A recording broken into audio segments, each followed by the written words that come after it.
Steele or Mr. Adams, does the defense want to put anything on the record? Obviously, you need to make a recommendation. Yes, Your Honor. Go ahead. Many of the statements made by the prosecutor we vehemently disagree with. The prosecutor misstated many pieces of evidence and then took liberty that that is the state's theory. Mr. Williams has tendered a nolo contendere plea to the RICO conspiracy count. And in that count, there are several overt acts. And the first one, Your Honor, deals with a traffic stop. It's on September 9th of 2013. And I won't go through every one because it might take a long time. But just for completeness for this, the court knows, Mr. Williams is driving a car.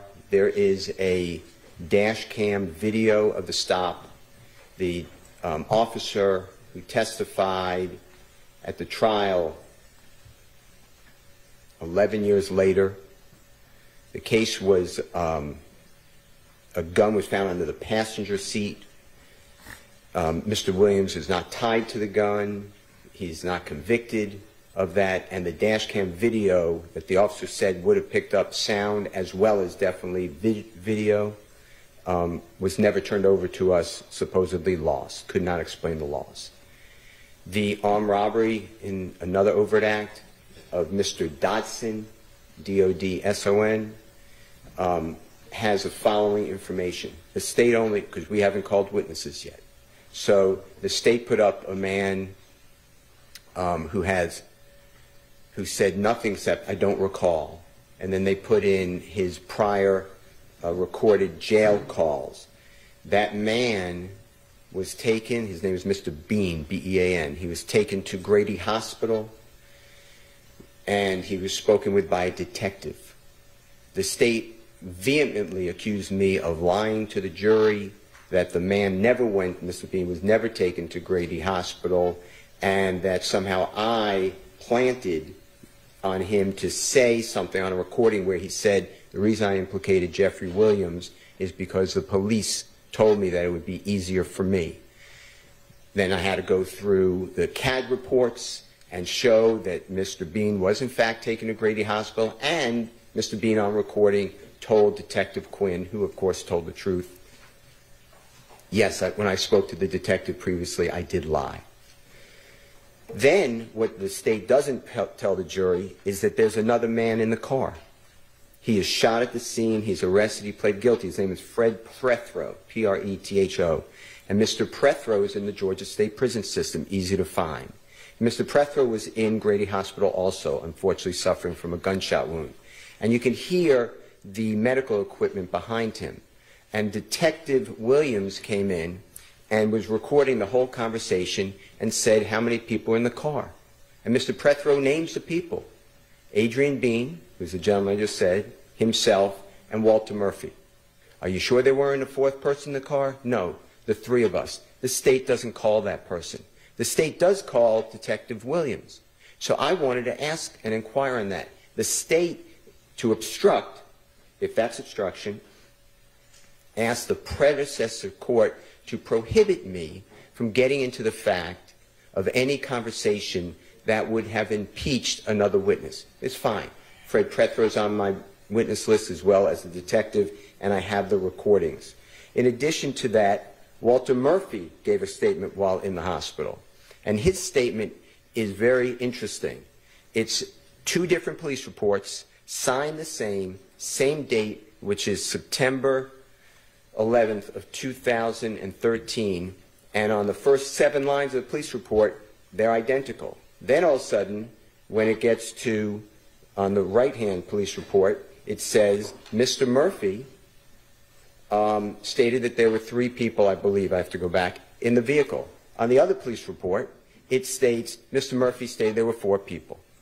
There's no reason that they should be different. They're both signed the same. The state doesn't call that officer at all. I tried to ask Mr. Murphy about it. The state objects, and the predecessor judge sustained the objection. Mr. Williams was not involved in the Mr. Dodson. Miss Bennett, that was Mother's Day, May 12, 2013. She reports, allegedly, an armed robbery. The detective who testified here and investigated stated he never took out arrest warrants for Mr. Williams. And he wrote in his police report, Ms. Bennett is not truthful. That is the case that the state is talking about. The state then, there was Brady evidence that they don't turn over, and we find out about it in court after they arrest Ms. Bennett because they say she's not cooperating, and it comes out that she told the prosecution over and over again that this did not happen the way that she reported it, and she doesn't remember. As to Donovan Thomas, and Mr. Williams has nothing but empathy, sympathy, and sorrow. They were friends. It is a lie. What the prosecution put before this jury is a lie. What happened here is the prosecution comes up with a theory because they need a motive, they think. I know you don't need a motive in reality to prove a murder case or any other case, but they wanted a motive.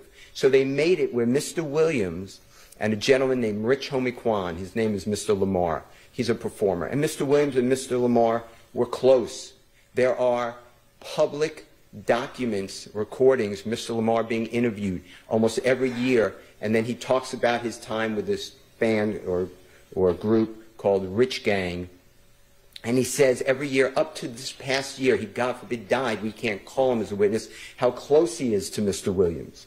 The state, though, made it in this case, or tried to make it, that Mr. Williams and Rich Homie Kwan are enemies because Rich Homie Kwan will not sign with a record label that has nothing to do with Mr. Williams. Mr. Williams doesn't sign to that record label. That record label is owned by a gentleman named Brian Williams, also goes by Birdman, wildly successful. He started Drake's career. He started Mr. Dwayne Carter, performer known as Lil Wayne's career. He started Nicki Minaj's career, just fabulous, powerful person, well-respected in the industry. But the state wants it to be that Donovan Thomas interceded and would not let Rich Homie Kwan sign to Mr. Brian Birdman Williams. And that is the reason that Jeffrey Williams had a feud and killed Donovan Thomas. Your Honor, what the evidence would really show if we kept going to trial, and I could tell you that Mr. Adams and I never thought we'd be in front of this honorable court. We always thought it would go all the way through trial. Was the state is saying that Rich Homie Kwan and Jeffrey Williams don't speak since the fall, and they have a bad relationship the fall of 2014. We would have shown, and we served on the state, December 15, 2014, Jeffrey Williams in a private plane with Mr. Lamar or Rich Homie Kwan, and they are high-fiving and laughing with each other. That is on audio video. There's a man who the state hasn't called yet, Mr. Martinez Arnold, also known as Duke. It's on the state's witness list. He's represented by the Honorable Ashley Merchant. He's on that plane as well. He would have identified the item, and he would have testified that Mr. Williams and Mr. Lamar were very close in December 2014. Then on December 29th of 2014, Mr. Williams, Mr. Rich Homie Kwan, Mr. Arnold, others were at Brian Williams' home in Miami, Florida. There is a posting by Mr. Lamar, Rich Homie Kwan, and a picture of Mr. Arnold and Mr. Lamar, and they said, Mr. Lamar says, "This is my #1 man, Duke," or something to that effect. We would have put that into evidence. In addition to that, Your Honor, on December 8th, 2 days before Mr. Thomas, God forbid, was killed, Mr. Williams is with Mr. Thomas, as well as Mr. Sledge and Brian Williams in Brian Williams' tour bus outside of a fabulous entertainer, artist, Mr. Clifford Harris, T.I.'s studio, and at that time they were very close. But you also have the detective with the gang unit, Detective Underwood. I asked her within the last 2 weeks or 3 weeks, did you do any, and she was on the gang unit the entire time, including today, and I asked her, do you have any evidence about Mr. Williams and Mr. Thomas being close friends? And she said, yes, of course I knew that. I said, how about in January of 2015, close to the time of Mr. Thomas's death? She said, yes, they were close friends. Mr.